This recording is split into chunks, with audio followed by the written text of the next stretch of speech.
Majjhima Nikaya. Middle-length discourses. Translated by Bhikkhu Sujato.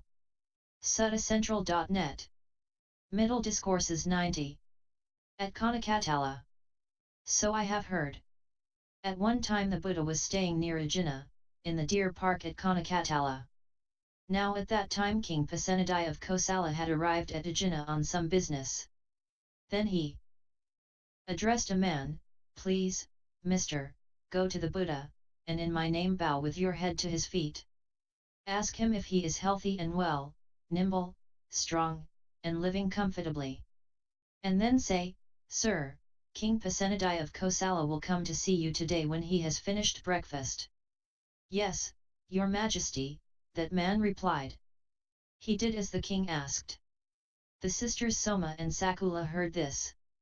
While the meal was being served, they approached the king and said, 'Great king, since you are going to the Buddha, please bow in our name with your head to his feet. Ask him if he is healthy and well, nimble, strong, and living comfortably.' When he had finished breakfast, King Pasenadi went to the Buddha, bowed, sat down to one side, and said to him, 'Sir, the sisters Soma and Sakula bow with their heads to your feet. They ask if you are healthy and well, nimble, strong, and living comfortably. But, great king, couldn't they get any other messenger?' So Pasenadi explained the circumstances of the message. The Buddha said, 'May the sisters Soma and Sakula be happy, great king.' Then the king said to the Buddha, 'I have heard, sir, that the ascetic Gotama says this: there is no ascetic or brahmin who will claim to be all-knowing and all-seeing, to know and see everything without exception. That is not possible. Do those who say this repeat what the Buddha has said, and not misrepresent him with an untruth? Is their explanation in line with the teaching? Are there any legitimate grounds for rebuke and criticism? Great king, those who say this do not repeat what I have said. They misrepresent me with what is false and untrue.' Then King Pasenadi addressed General Vidudabha, General, who introduced this topic of discussion to the royal compound. It was Sanjaya, great king, the brahmin of the Akasa clan. Then the king addressed a man, 'Please, Mr., in my name tell Sanjaya that King Pasenadi summons him.' 'Yes, your Majesty,' that man replied. He did as the king asked. Then the king said to the Buddha, 'Sir, might the Buddha have spoken in reference to one thing, but that person believed it was something else? How then do you recall making this statement?' 'Great king, I recall making this statement: there is no ascetic or brahmin who knows all and sees all simultaneously, that is not possible. What the Buddha says appears reasonable. Sir, there are these four classes: aristocrats, brahmins, merchants, and workers. Is there any difference between them?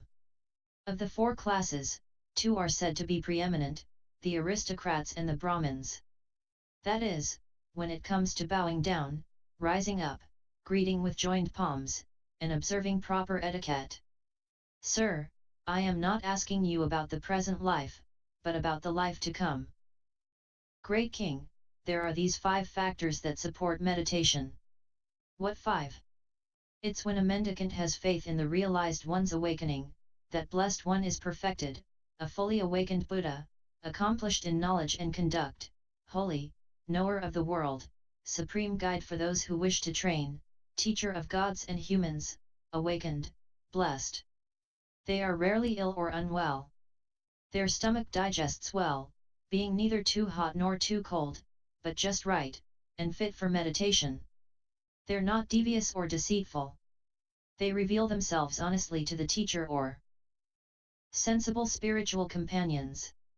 They live with energy roused up for giving up unskillful qualities and embracing skillful qualities. They're strong, staunchly vigorous, not slacking off when it comes to developing skillful qualities. They're wise. They have the wisdom of arising and passing away, which is noble, penetrative, and leads to the complete ending of suffering.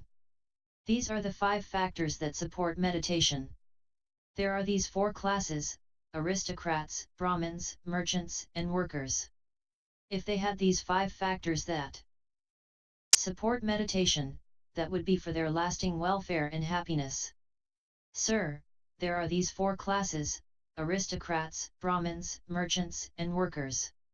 If they had these 5 factors that support meditation, would there be any difference between them? In that case, I say it is the diversity of their efforts in meditation. Suppose there was a pair of elephants or horses or oxen in training who were well tamed and well trained. And there was a pair who were not tamed or trained. What do you think, great king? Wouldn't the pair that was well tamed and well trained perform the tasks of the tamed, and reach the level of the tamed? Yes, sir. But would the pair that was not tamed and trained perform the tasks of the tamed and reach the level of the tamed, just like the tamed pair? No, sir. In the same way, there are things that must be attained by someone with faith, health, integrity, energy, and wisdom. It's not possible for a faithless, unhealthy, deceitful, lazy, witless person to attain them. What the Buddha says appears reasonable. Sir, there are these 4 classes: aristocrats, Brahmins, merchants, and workers. If they had these 5 factors that support meditation, and if they practiced rightly, would there be any difference between them? In that case, I say that there is no difference between the freedom of one and the freedom of the other. Suppose a person took dry teak wood and lit a fire and produced heat. Then another person did the same using sal wood, another used mango wood, while another used wood of the cluster fig. What do you think, great king? Would there be any difference between the fires produced by these different kinds of wood, that is, in the flame, color, or light? No, sir. In the same way, when fire has been kindled by energy and produced by effort, I say that there is no difference between the freedom of one and the freedom of the other. What the Buddha says appears reasonable. But sir, do gods absolutely exist? But what exactly are you asking?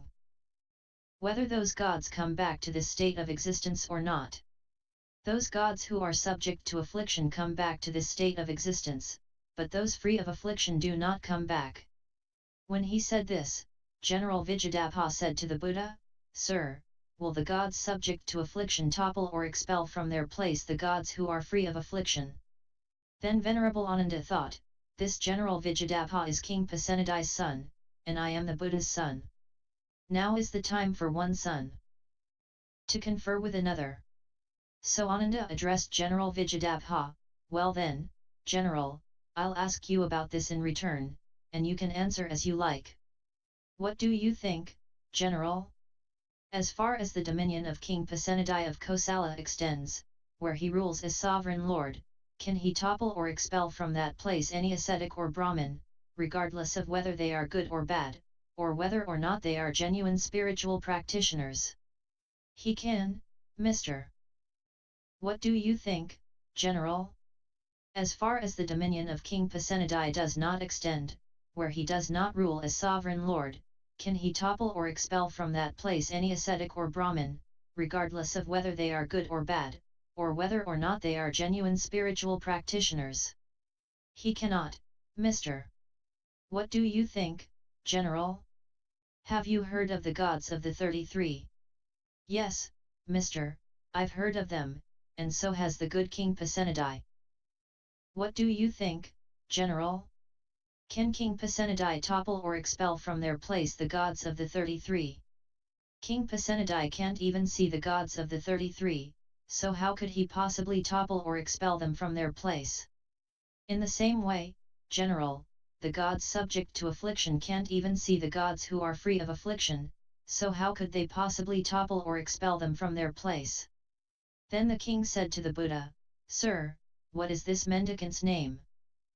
Ananda, great king. A joy he is, and a joy he seems. What Venerable Ananda says seems reasonable. But, sir, does Brahma absolutely exist? But what exactly are you asking? Whether that Brahma comes back to this state of existence or not? Any Brahma who is subject to affliction comes back to this state of existence, but those free of affliction do not come back.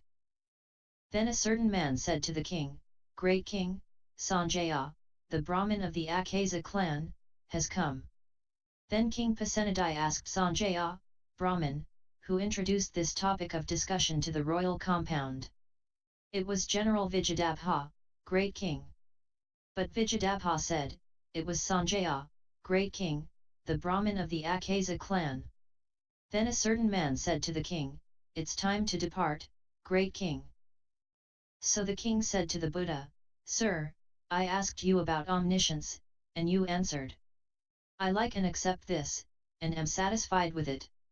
I asked you about the four classes, about the gods, and about Brahma, and you answered in each case. Whatever I asked the Buddha about, he answered. I like and accept this, and am satisfied with it. Well, now, sir, I must go. I have many duties, and much to do. Please, great king, go at your convenience. Then King Pasenadi approved and agreed with what the Buddha said. Then he got up from his seat, bowed, and respectfully circled the Buddha, keeping him on his right, before leaving. End MN 90.